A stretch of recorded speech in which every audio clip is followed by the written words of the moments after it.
2014 के पहले जो मिडिल क्लास अर्थशास्त्री बना फिरता था, डॉलर के सामने रुपए की औकात की बात करता था, वो अब चुप क्यों है? वो अब अर्थशास्त्री की जगह इतिहासकार बना क्यों घूम रहा है? इसे समझना होगा कि भारत में इतिहास और इतिहास के राजाओं की बाढ़ क्यों आ गई है।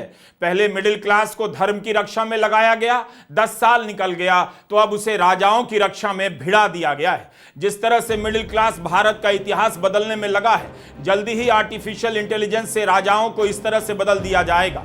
सब अपना अपना राजा बनाकर ले आएंगे, जो राजा नहीं हुए हैं वो भी हो जाएंगे। हारे हुए को वीर और जीते हुए को कायर घोषित कर दिया जाएगा। मेरा राजा महान, तेरा राजा शैतान, तेरा शैतान मेरा राजा महान का संग्राम छिड़ा हुआ है। कोई अपने दादा को राजा बना दे रहा है तो कोई राजा को अपना दादा बना ले रहा है। कोई धर्म की रक्षा कर रहा है, कोई धरती की रक्षा कर रहा है।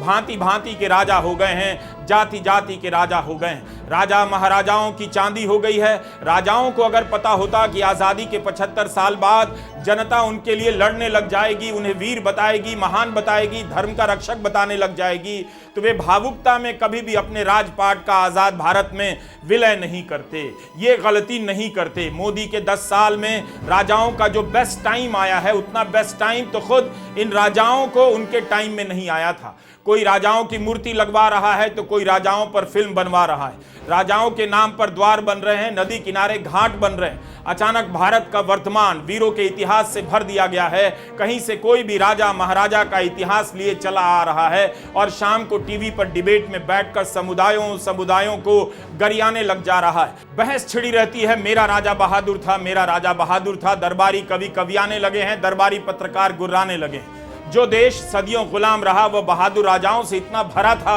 उनकी वीरता के इतने किस्से थे, अब पता चल रहा है। बस आज के मिडिल क्लास की तरह इन वीरों को पता नहीं चला होगा कि भारतवर्ष गुलाम हो रहा है। तब ये राजा क्या कर रहे थे? दुबई जाकर चैंपियंस ट्रॉफी का मैच देख रहे थे।